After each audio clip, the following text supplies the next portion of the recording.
Barnaby Rudge by Charles Dickens. Chapter the Last. A parting glance at such of the actors in this little history as it is not, in the course of its events, dismissed, will bring it to an end. Mr. Haredale fled that night. Before pursuit could be begun, indeed, before Sir John was traced or missed, he had left the kingdom, repairing straight to a religious establishment known throughout Europe for the rigor and severity of its discipline, and for the merciless penitence it exacted from those who sought its shelter as a refuge from the world. He took the vows which thenceforth shut him out from nature and his kind, and after a few remorseful years was buried in its gloomy cloisters. 2 days elapsed before the body of Sir John was found. As soon as it was recognized and carried home, the faithful valet, true to his master's creed, eloped with all the cash and movables he could lay his hands on, and started as a finished gentleman upon his own account. In this career he met with great success, and would certainly have married an heiress in the end, but for an unlucky check which led to his premature decease. He sank under a contagious disorder, very prevalent at that time, and vulgarly termed the jail fever. Lord George Gordon, remaining in his prison in the Tower until Monday the 5th of February in the following year, was on that day solemnly tried at Westminster for high treason.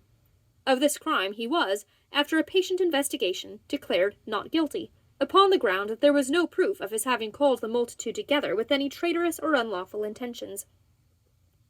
Yet so many people were there still to whom those riots taught no lesson of reproof or moderation, that a public subscription was set on foot in Scotland to defray the cost of his defence. For 7 years afterwards he remained, at the strong intercession of his friends, comparatively quiet, saving that he every now and then took occasion to display his zeal for the Protestant faith in some extravagant proceeding which was the delight of its enemies, and saving besides that he was formally excommunicated by the Archbishop of Canterbury for refusing to appear as a witness in the ecclesiastical court when cited for that purpose. In the year 1788 he was stimulated by some new insanity to write and publish an injurious pamphlet, reflecting on the Queen of France in very violent terms. Being indicted for the libel, and, after various strange demonstrations in court, found guilty, he fled into Holland in place of appearing to receive sentence. From whence, as the quiet burgomasters of Amsterdam had no relish for his company, he was sent home again with all speed. Arriving in the month of July at Harwich, and going thence to Birmingham, he made in the latter place, in August, a public profession of the Jewish religion, and figured there as a Jew until he was arrested, and brought back to London to receive the sentence he had evaded. By virtue of this sentence, he was, in the month of December, cast into Newgate for 5 years and 10 months, and required besides to pay a large fine, and to furnish heavy securities for his future good behaviour.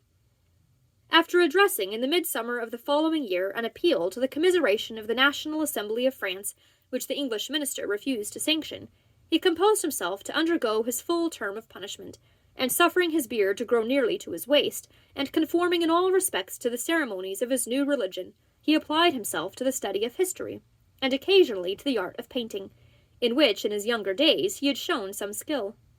Deserted by his former friends, and treated in all respects like the worst criminal in the jail, he lingered on, quite cheerful and resigned, until the 1st of November, 1793, when he died in his cell, being then only 43 years of age.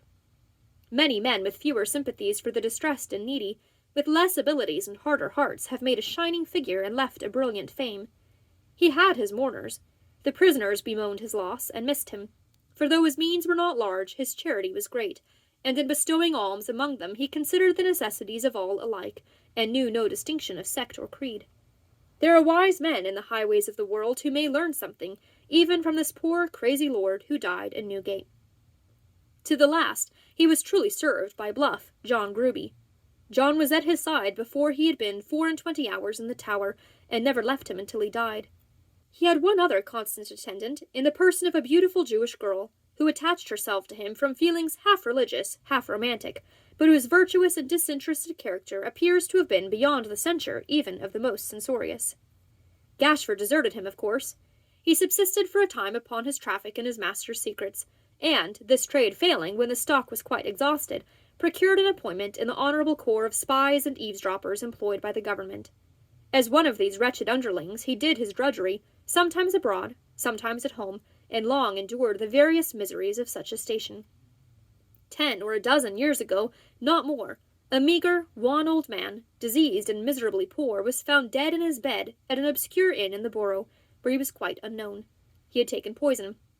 There was no clue to his name, but it was discovered from certain entries in a pocket-book he carried that he had been secretary to Lord George Gordon in the time of the famous riots. Many months after the re-establishment of peace and order, and even when it had ceased to be the town talk that every military officer kept at free quarters by the city during the late alarms had cost for his board and lodging £4 per day, and every private soldier 2 and 2 pence halfpenny. Many months after even this engrossing topic was forgotten, and the United Bulldogs were to a man all killed, imprisoned, or transported, Mr. Simon Tappertit, being removed from a hospital to prison, and thence to his place of trial, was discharged by proclamation on 2 wooden legs. Shorn of his graceful limbs, and brought down from his high estate to circumstances of utter destitution and the deepest misery, he made shift to stump back to his old master, and beg for some relief. By the locksmith's advice and aid, he was established in business as a shoeblack, and opened shop under an archway near the Horse Guards. This being a central quarter, he quickly made a very large connection, and on levee days was sometimes known to have as many as 20 half-pay officers waiting their turn for polishing. Indeed, his trade increased to that extent that in course of time he entertained no less than 2 apprentices, besides taking for his wife the widow of an eminent bone and rag collector, formerly of Millbank.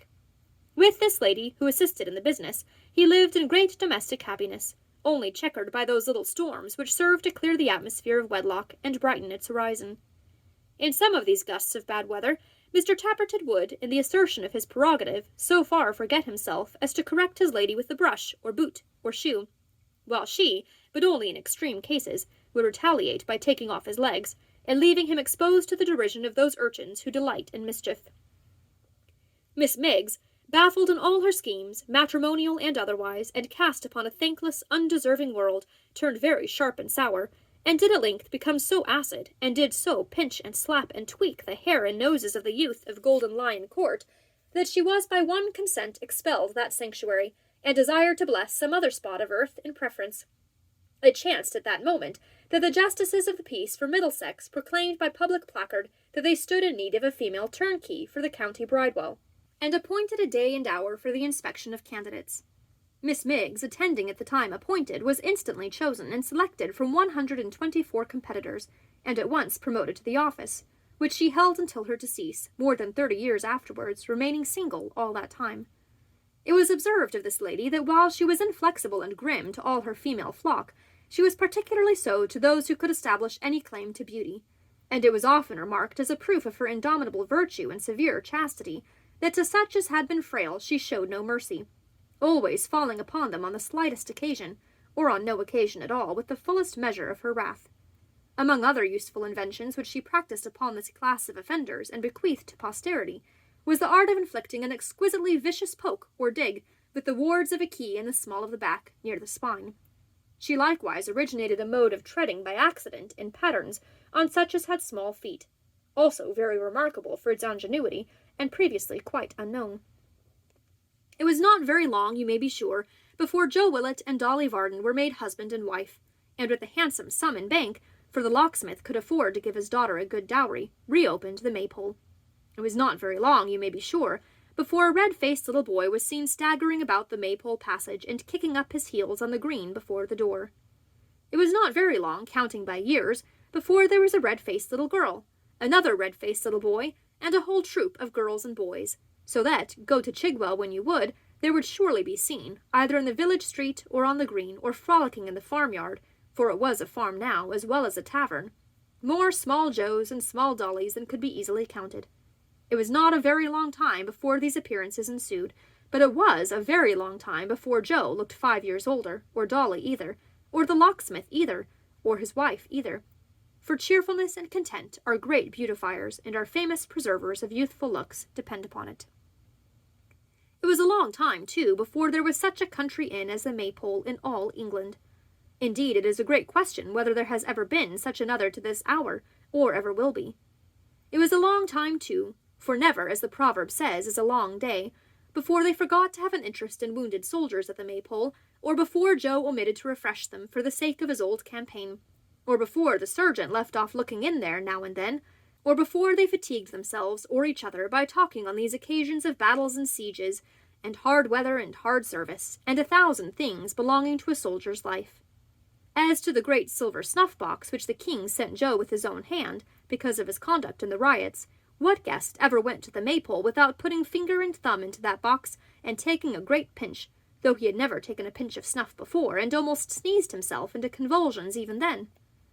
As to the purple-faced vintner, where is the man who lived in those times and never saw him at the Maypole? To all appearance as much at home in the best room as if he lived there. And as to the feastings and christenings and revellings at Christmas, and celebrations of birthdays, wedding days, and all manner of days, both at the Maypole and the Golden Key, if they are not notorious, what facts are? Mr. Willett the elder, having been by some extraordinary means possessed with the idea that Joe wanted to be married, and that it would be well for him, his father, to retire into private life, and enable him to live in comfort, took up his abode in a small cottage at Chigwell, where they widened and enlarged the fireplace for him, hung up the boiler, and furthermore planted in the little garden outside the front door a fictitious maypole, so that he was quite at home directly. To this, his new habitation, Tom Cobb, Phil Parkes, and Solomon Daisy went regularly every night, and in the chimney-corner they all four quaffed and smoked and prosed and dozed as they had done of old. It being accidentally discovered after a short time that Mr. Willett still appeared to consider himself a landlord by profession, Joe provided him with a slate, upon which the old man regularly scored up vast accounts for meat, drink, and tobacco. As he grew older, this passion increased upon him, and it became his delight to chalk against the name of each of his cronies a sum of enormous magnitude, and impossible to be paid, and such was his secret joy in these entries, that he would be perpetually seen going behind the door to look at them, and coming forth again suffused with the liveliest satisfaction. He never recovered the surprise the rioters had given him, and remained in the same mental condition down to the last moment of his life. It was like to have been brought to a speedy termination by the first sight of his first grandchild, which appeared to fill him with the belief that some alarming miracle had happened to Joe. Being promptly blooded, however, by a skilful surgeon, he rallied, and although the doctors all agreed on his being attacked with symptoms of apoplexy 6 months afterwards, that he ought to die, and took it very ill that he did not, he remained alive, possibly on account of his constitutional slowness, for nearly 7 years more, when he was one morning found speechless in his bed. He lay in this state, free from all tokens of uneasiness, for a whole week, when he was suddenly restored to consciousness by hearing the nurse whisper in his son's ear that he was going. "I'm a-going, Joseph," said Mr. Willett, turning round upon the instant, "to the Salwanners," and immediately gave up the ghost. He left a large sum of money behind him, even more than he was supposed to have been worth, although the neighbours, according to the custom of mankind in calculating the wealth that other people ought to have saved, had estimated his property in good round numbers. Joe inherited the whole, so that he became a man of great consequence in those parts, and was perfectly independent. Some time elapsed before Barnaby got the better of the shock he had sustained, or regained his old health and gaiety, but he recovered by degrees, and although he could never separate his condemnation and escape from the idea of a terrific dream, he became, in other respects, more rational. Dating from the time of his recovery, he had a better memory and greater steadiness of purpose, but a dark cloud overhung his whole previous existence, and never cleared away. He was not the less happy for this, for his love of freedom and interest in all that moved or grew, or had its being in the elements, remained to him unimpaired. He lived with his mother on the Maypole farm, tending the poultry and the cattle, working in a garden of his own, and helping everywhere. He was known to every bird and beast about the place, and had a name for every one. Never was there a lighter-hearted husbandman, a creature more popular with young and old, a blither or more happy soul than Barnaby, and though he was free to ramble where he would, he never quitted her, but was forevermore her stay and comfort. It was remarkable that although he had that dim sense of the past, he sought out Hugh's dog, and took him under his care, and that he never could be tempted into London. When the riots were many years old, and Edward and his wife came back to England with a family almost as numerous as Dolly's, and one day appeared at the Maypole porch, he knew them instantly, and wept and leaped for joy. But neither to visit them, nor on any other pretence, no matter how full of promise and enjoyment, could he be persuaded to set foot in the streets, nor did he ever conquer this repugnance or look upon the town again. Grip soon recovered his looks, and became as glossy and sleek as ever, but he was profoundly silent. Whether he had forgotten the art of polite conversation in Newgate, or had made a vow in those troubled times to forego, for a period, the display of his accomplishments, is matter of uncertainty.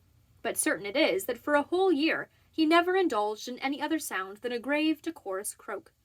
At the expiration of that term, the morning being very bright and sunny, he was heard to address himself to the horses in the stable upon the subject of the kettle so often mentioned in these pages, and before the witness who overheard him could run into the house at the intelligence, and add to it upon a solemn affirmation the statement that he had heard him laugh, the bird himself advanced with fantastic steps to the very door of the bar, and there cried, "I'm a devil! I'm a devil! I'm a devil!" with extraordinary rapture. From that period, although he was supposed to be much affected by the death of Mr. Willett senior, he constantly practised and improved himself in the vulgar tongue, and, as he was a mere infant for a raven when Barnaby was grey, he has very probably gone on talking to the present time.